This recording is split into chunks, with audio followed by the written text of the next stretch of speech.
Had another delay getting my LS2, so instead I'm going to show you how to build a budget wheel alignment kit using materials from your local hardware store. So what you see here is a setup I used last year between track and drift events. It consists of a simple stringline kit, camber gauge and metal slip plates. To start with, I'm going to show you how the stringline kit is constructed. I have dismantled the front stringline assembly so I can show you the individual parts. You will require about 2 meters of 25mm square tube, 4 3-way joiners and 2 2-way joiners. 2 times bar clamps about 300 to 400mm long. 1 length of 16mm round tube, approximately 2.2 meters long, but this will depend on the width of your car. Some string line and something to weigh the string down.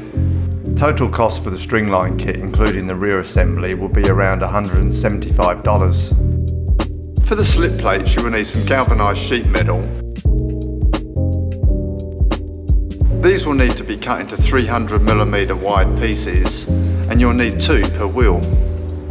You will also require some graphite powder, as I found this to give the best slip joint when both plates were put together. The sheet and graphite will cost you around $50. The construction of the stringline kit is pretty straightforward, but the length of the square tube will depend on your car. The sizes you see here are designed for an E36. You will need 1 piece at 430mm, 2 at 405 and 4 at 100mm. So I will quickly reassemble the front now.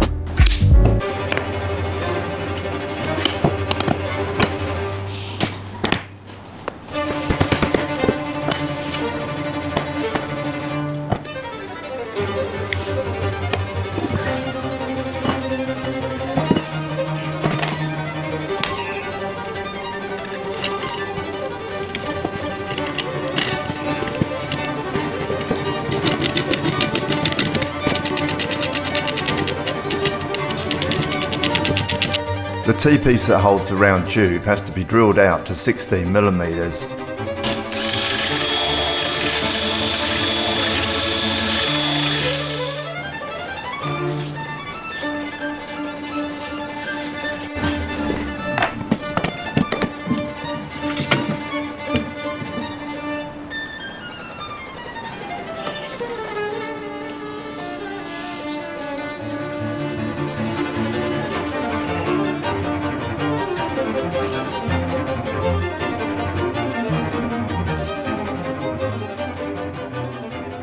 The rear assembly is made exactly the same way, with the only difference the height of the verticals. The reason for the difference in the vertical height is so the string line is in the centre of the wheel hub. So you can see here that the string line is pretty much in the centre on the rear of the car, and the string line is centre of the hub on the front of the car. The most critical part of the whole kit is the distance between the 2 string lines. This must be as accurate as possible. I have the distance between the string lines on the rear bar at 2100mm and the distance on the front bar exactly the same as the rear. I just made a small groove using a 1mm cut-off wheel for the string line to slot into. The next step is to measure the distance from the wheel hub to the string line. The distance on the front left and right will need to be the same. So keep adjusting the bar until both measurements are even.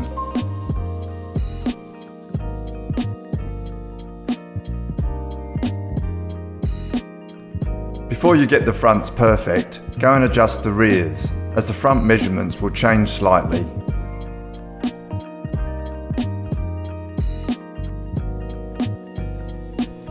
Keep doing this around the car until the 2 rear measurements are the same and 2 fronts are the same. I ended up with 117mm between the front hubs and the string line on the fronts and 114mm on the rear.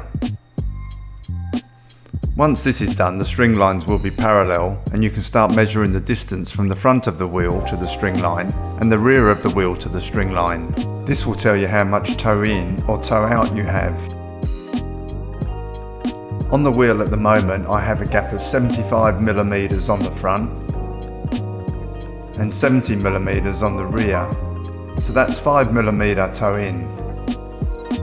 I currently don't have a steering rack, but I can show you how well the slip plates work. Aligning the wheels is different for each vehicle, so for those viewers with an E36, I will show you how to do the alignment at the end of this video. Next I will show you how to construct the camber gauge. Well, that's once I dismantle it.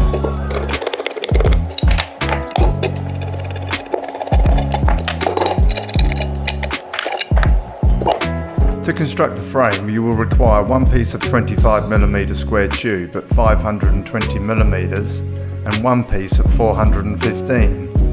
Then weld these together to make a T. Drill two 6.5mm holes to suit the size of your rims. I have this measurement at 405mm, which suits my 18-inch rims. In the vertical section, cut a slot approximately 325mm from the weld and make this slot about 60mm long. Then install the thumb screw bolts and 6mm couplers.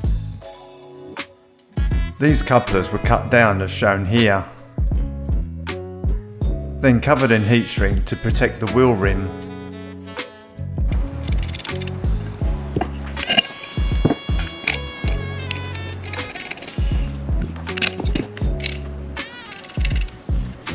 I then glued two small pieces of thin steel to the frame as the level and digital meter are magnetised. Total cost of the camber gauge was about $150. Installing this on the wheel hub is pretty straightforward. Slot the bottom two couplers onto the rim, then make sure the frame is level, and then tighten down the top coupler. Install the digital level, and now you can read the camber of the wheel. Not shown in this video is how I calibrated the gauge. I did this by getting a professional wheel alignment done last year, then calibrating my gauge to their measurements. To do this, I just filed down the coupler until my gauge read the same. You will also notice that I have my car sitting up on blocks. This car is very low, so it's impossible to do the alignment on the ground. I also laser leveled the floor and made the blocks slightly different heights so the car sat level. I don't think this is 100% necessary, but as the laser level was available to me, I thought I might as well. The last part of this video is how to align the rear wheels of my E36 for track and drift events. The problem I had last year was when setting up 0-degree camber for drift events, I would end up with a positive toe of about 1mm. This is because when you adjust the lower control arm, the toe changes simultaneously. The gap between the wheel and the string line at 0-degree camber started at 68mm and ended up at 60mm at -3.5-degree camber. To fine-tune the toe, you then move the rear trailing arm brackets. However, with the standard R-tabs, there isn't enough adjustment range to accommodate any significant toe in. To overcome this issue, I installed some aftermarket R-tabs. These have up to 40mm of adjustment. So for my drift setup, I can now achieve up to 10mm of toe in at 0-degree of camber. Please note that I'm doing this alignment on the hoist for filming purposes only. For an accurate alignment, the car has to be sitting on the blocks and the suspension settled. Also worth noting that this kit is designed for my car and wheels, so some modifications might be necessary for your setup. Well, that's it for this episode, but if you would like to see more content, please subscribe and I'll see you soon.